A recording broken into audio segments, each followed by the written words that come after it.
ఆవిర్భావ వేడుకల్లో అందరి భాగస్వామ్యం రాజకీయాలకు అతీతంగా దశాబ్ది ఉత్సవాలు ప్రతిపక్ష నేతలకు సర్కార్ ఆహ్వానం కవులు కళాకారులు ఉద్యమకారులు అమరవీరుల కుటుంబాలకు ఇన్విటేషన్ కోదండరాం లాంటి ఉద్యమ నేతలకు బాధ్యతలు కేసీఆర్కు ప్రత్యేక ఆహ్వానం. ఇది మన తెలంగాణ పండుగ. సో నాకు తెలిసి పార్టీలకు అతీతంగా మనం పోయి దీన్ని గ్రాండ్ సక్సెస్ చేయాలన్నది నా భావన. తెలంగాణ అనే ఒక ముచ్చట వచ్చినప్పుడు జోర్ సే బోలో పర్ ప్యార్ సే బోలో, జై తెలంగాణ. ఆనాడు ఈ టాపిక్ మీద రాజకీయం అవుతుంది. గొర్రెల స్కీమ్లో 700 కోట్ల స్కామ్ గుర్తించిన ఏసీబీ అధికారులు. తలసాని మాజీ ఓఎస్డి కళ్యాణ్ పశుగణాభివృద్ధి సంస్థ మాజీ సీఈఓ రామచందర్ అరెస్ట్. కోర్టుల్లో హాజరుపరిచి రిమాండ్కు తరలింపు. ఇప్పటికే 8 మంది అధికారులు అరెస్ట్. గత బీఆర్ఎస్ సర్కార్ హయాంలో అమలు చేసిన గొర్రెల పంపిణీ స్కీమ్లో భారీ కుంభకోణం బయటపడింది. ఈ స్కీములో 700 కోట్లు దారి మళ్లినట్టు ఏసీబీ అధికారులు తాజాగా గుర్తించారు. ఈ కేసులో రాష్ట్ర పశుగణాభివృద్ధి సంస్థ మాజీ సీఈఓ, గొర్రెల మేకల అభివృద్ధి సహకార సంస్థ మాజీ ఎండి సబావత్ రామచందర్, అప్పటి పశు సంపర్ధక శాఖ మంత్రి తలసాని శ్రీనివాస్ ఓఎస్డి గండమరాజు కళ్యాణ్ కుమార్ను శుక్రవారం అరెస్టు చేశారు. వారిద్దరిని నాంపల్లి ఏసీబీ కోర్టులో హాజరుపరిచి కోర్టుకు 14 రోజుల రిమాండ్ వారికి 14 రోజుల రిమాండ్ విధించింది. చెంచల్గూడ జైలుకు తరలించారు. గొర్రెల పంపిణీ స్కీమ్లో 2,10,00,000 ప్రభుత్వ నిధులు పక్కదారి పట్టడంపై ఏసీబీ అధికారులు కేసు నమోదు చేసిన సంగతి తెలిసిందే. ఇప్పటికే ఈ కేసులో 4 అధికారులు, బినామీ అకౌంట్ హోల్డర్లను కలిపి మొత్తం 8 మందిని అరెస్టు చేశారు. మాజీ ఎండీ తలసాని ఓఎస్డీ నిందితుడే. ప్రభుత్వ నిధులను దారి మళ్లించడంలో సహకరించిన మాజీ ఎండీ సబావత్ రామచందర్ను అక్యూజ్డ్ 9గా తలసాని మాజీ ఓఎస్డీ కళ్యాణ్ కుమార్ను పదవ నిందితుడిగా చేర్చారు. ఇప్పటికీ అరెస్ట్ అయిన నిందితులలో ఇచ్చిన సమాచారం ఆధారంగా వీరిద్దరి పాత్రపై దర్యాప్తు చేశారు. స్కీమ్లో అవకతవకలకు బాధ్యులుగా గుర్తించారు. ప్రైవేట్ వ్యక్తులకు కుమ్మక్కై గొర్రెల సేకరణ ప్రక్రియ ప్రైవేటు వ్యక్తులకు, బ్రోకర్లకు అప్పగించినట్టు తేల్చారు.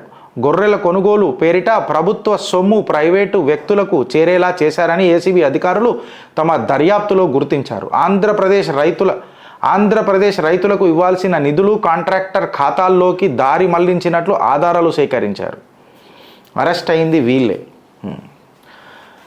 ఇప్పుడు నా విశ్లేషణ ఇందులో ఏందనంటే ఫ్రెండ్స్, మన విశ్లేషణ అనే దానికంటే మన చిత్రగుప్తు విశ్లేషణ ఏందనంటే, ఫస్ట్ ఆఫ్ ఆల్ ఇది ఒక 700 కోట్ల స్కామ్ అని చెప్పి ఇప్పుడు ఏసీబీ అధికారులు చెప్తున్నారు కదా.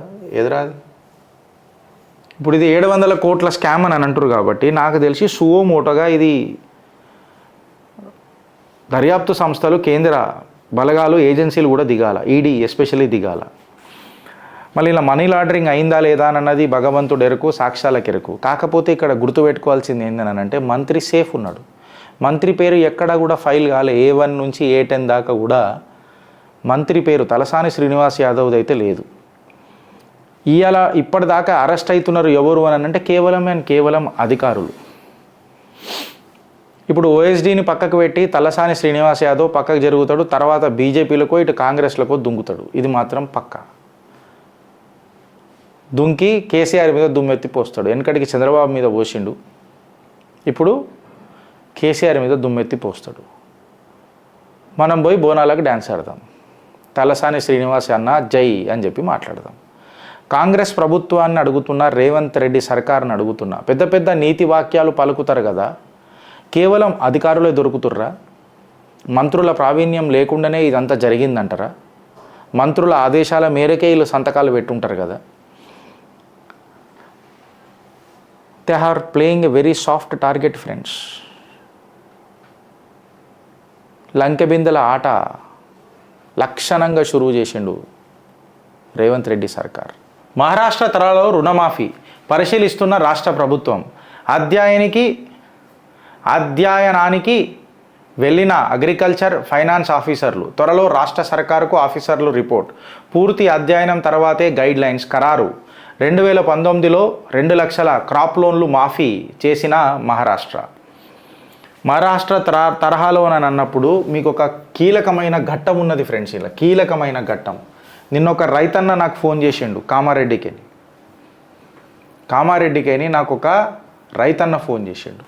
ఇప్పుడు వీళ్ళు ఏం చేసిరనంటే ఇగో వీళ్ళ మాటలే మీరు చూడండి రీడా.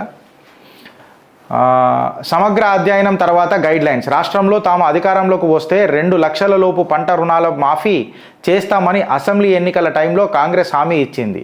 మేనిఫెస్టోలోనూ ఈ అంశాన్ని చేర్చింది. రాష్ట్రంలో కాంగ్రెస్ అధికారంలోకి రావడంతో ఇటీవలి పార్లమెంట్ ఎన్నికల టైంలో ఇదే విషయాన్ని సీఎం రేవంత్ రెడ్డి ప్రచారాస్త్రంగా వాడుకున్నారు. ఆగస్టు 15లోగా ఏకకాలంలో క్రాప్ లోన్లను మాఫీ చేస్తానని పలుమార్లు ప్రకటించారు.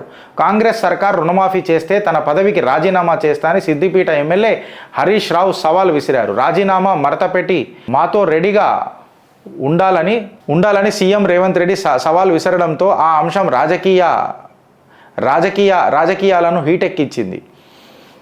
ఇతని నైట్కి ఓకే ఇదంతా సోది ఉన్నది, అస్సలు సోది కావాలి. ఇది డిసెంబర్ 9 కటాఫ్ తేదీ. డిసెంబర్ 9న తెలంగాణ ప్రకటన రావడంతో కాంగ్రెస్ అగ్రనేత సోనియా గాంధీ బర్త్డే సైతం అదే రోజు కావడంతో ఈ తేదీకి పార్టీ వరంగా ప్రత్యేక ప్రాధాన్యత ఉంది. అందుకే దీనిని సెంటిమెంట్గా భావించి ఇదే రోజున పంట రుణాలకు కటాఫ్ తేదీగా ప్రకటించాలని రాష్ట్ర ప్రభుత్వం సూత్రప్రాయంగా నిర్ణయించినట్టు తెలుస్తోంది.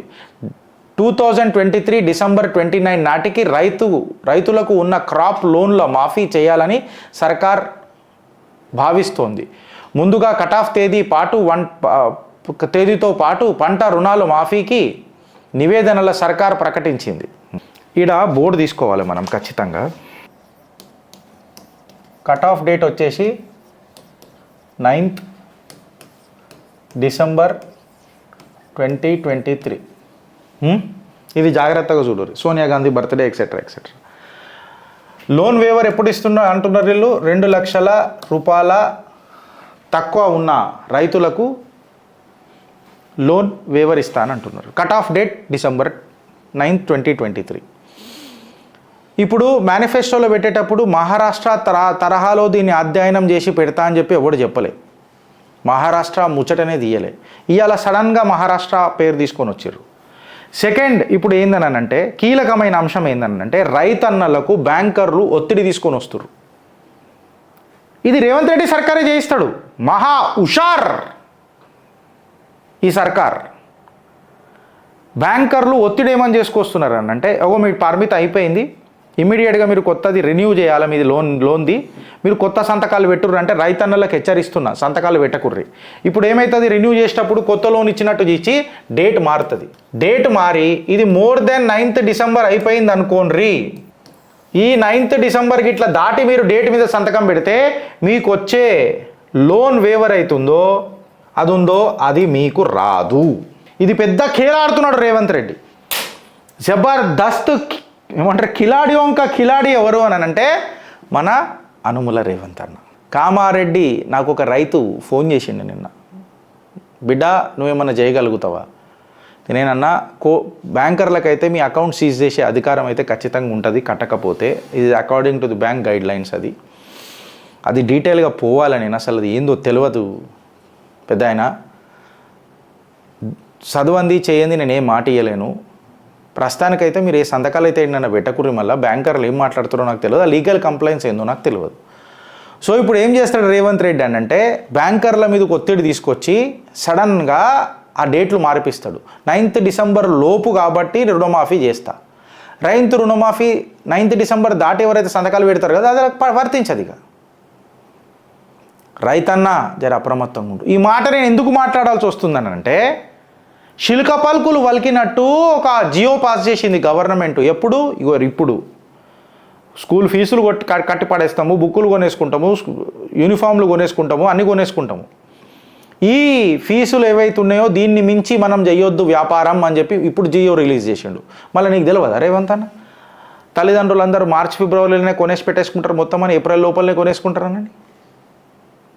మహా కిలాడి వంక కిలాడి రేవంత్ అన్న, ఇది గుర్తుపెట్టుకోరు మీరు. అంత తేలిగ్గా మీరు నమ్మేసిర్రు అనుకోండి, పిచ్చోళ్ళు అయిపోతారు ఇక మీరు. ఇది గుర్తుపెట్టుకోండి, ఇది యాద పెట్టుకోండి.